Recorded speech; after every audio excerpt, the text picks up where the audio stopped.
Good, wonderful morning, ladies and gentlemen of YouTube. Oh, we got a chicken flapping about over there and ducks quacking. In today's video, we're going to talk about chainsaws. Now, I am not a chainsaw expert, but I have a good deal of experience. Hopefully you guys are hearing me okay. We are on Jake's GoPro, his old one. I have ordered more SD cards and a big accessory kit so we can do helmet, chest, all kinds of action stuff. So let's check it out and see how we're going to make out. Now, if you were to come to me, I'll put my sunglasses on so I'm not squinting. There we go. So if you were to come to me and say, boss, what brand of chainsaw should I get? Well, in the modern world right now, there are really two giants, and you can't go wrong with either one of them. And that is my favorite, Husqvarna, and Stihl, both outstanding, awesome machines. They both work great, good longevity. They're really neck and neck. The big difference I have noticed, and just for reference, I'll let you know, I'm talking about prosumer, which is a combination of professional and consumer, prosumer grade, and pro. Okay, so the thing I have noticed is Husqvarna has more chain speed. It will just rip through wood like mad. It is a beast. If you have a sharp chain, it will, you're going to have good production. With Stihl, what I've noticed in the prosumer or professional, those are separate, grades, is that better low-end torque. A lot of grunt, a lot of brute force. Great saws. They're both, if you take good care of your saws, they're going to last a long time, either one of those.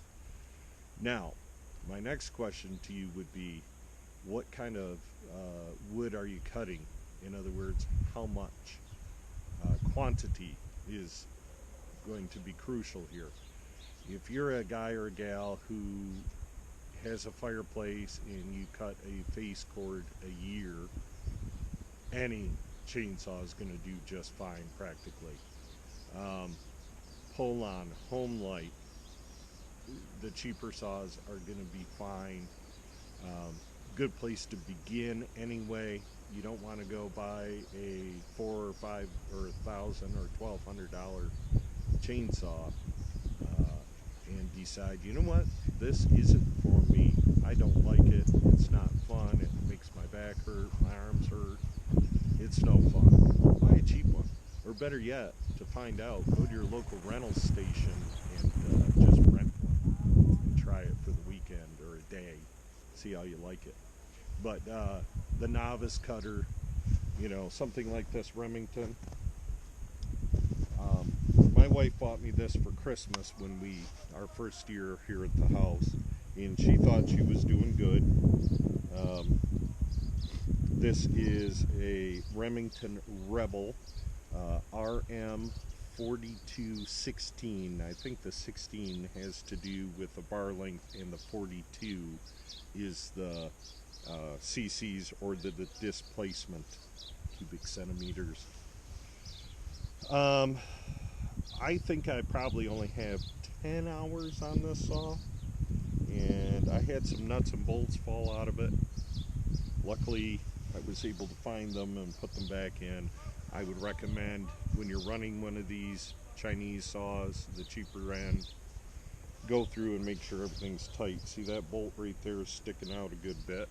Not sure how good you can see that, but I don't know if that's loose or how it's meant to be. I'm not certain. So, yeah, I think she paid $125 to $150.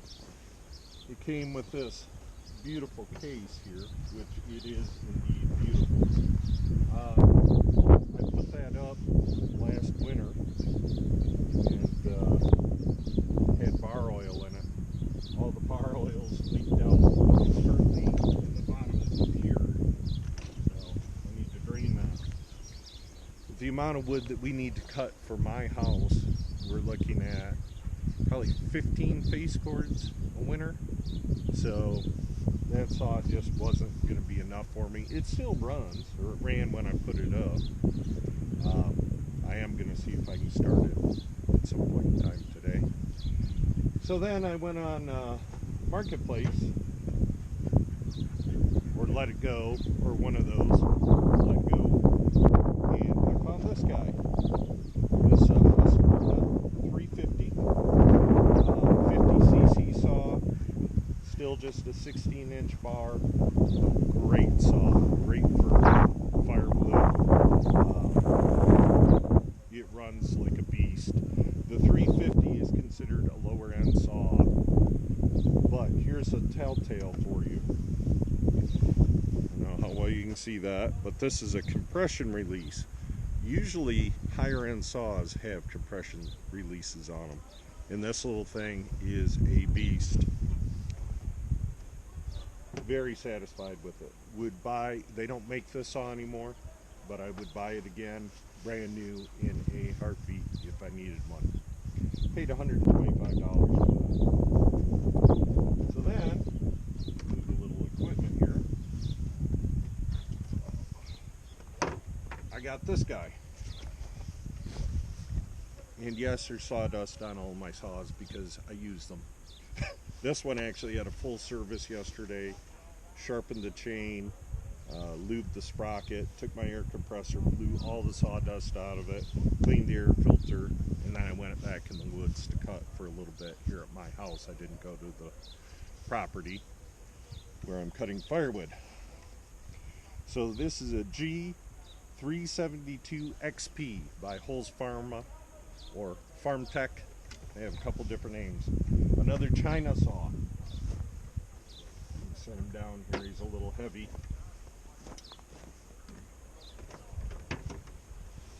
Okay, that saw is an exact replica of a Husqvarna 372 XP. Everything. If you had another one sitting here that was a Husqvarna, you could take any part off of that and put it on that saw, and vice versa. It is a clone saw.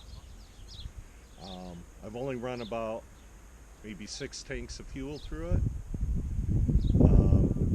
It's a beast. It cuts like mad. Tons of power. 71 cc's. Great saw. Great saw. Now, as I own that for a year, I'll do a 1-year update on it and let you all know what I think at that time. If we're still making videos, you guys have to hit the like button and the subscribe button.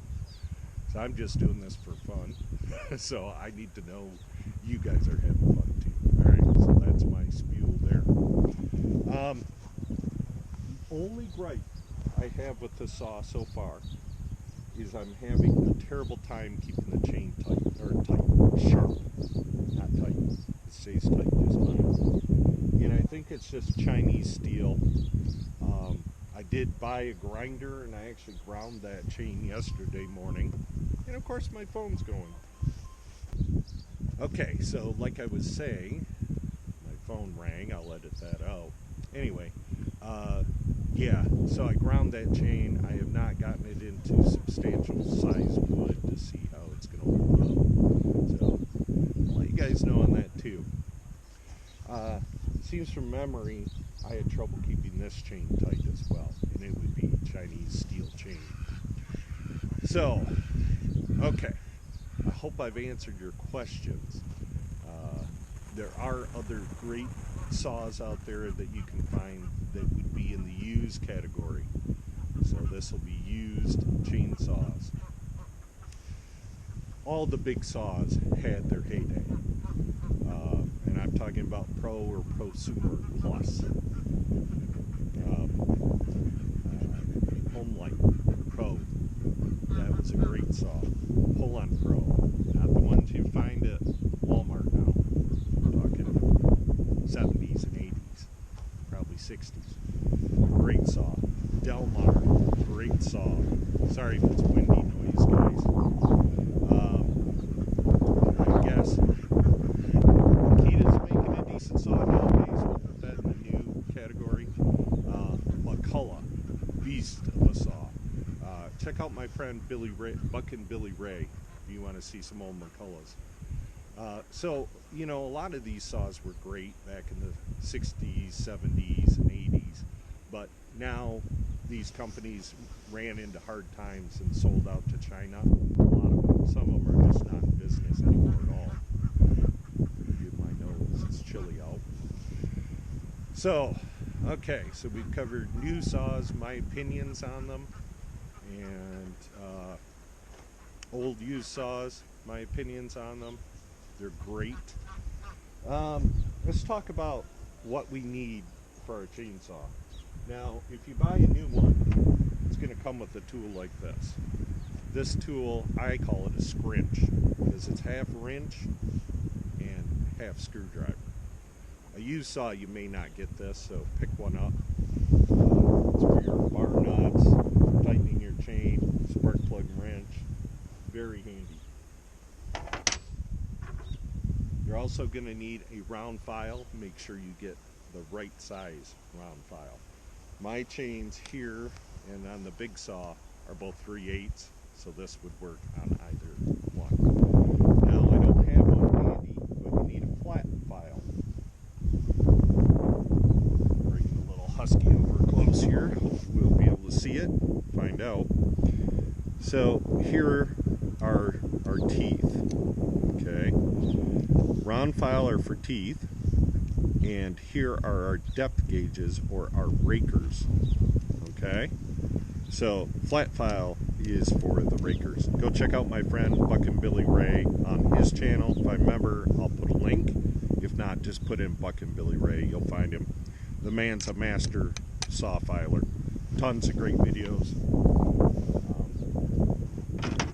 I absolutely cannot teach you what he can teach you, so go check him out. One last thing, this is your bonus video. The other day, my first video, when I was out talking about splitting wood, the mystery type of wood is sycamore. And we did have a comment. I can't remember who it was. My memory's about as long as... Yeah, anyway, short-term memory. I can't remember your name. Enjoyed your comment. It was awesome. You know who you are. But it is sycamore. Sycamore. Alright, thanks guys. Thanks for tuning in. You guys are awesome. Peace out. Boss gone.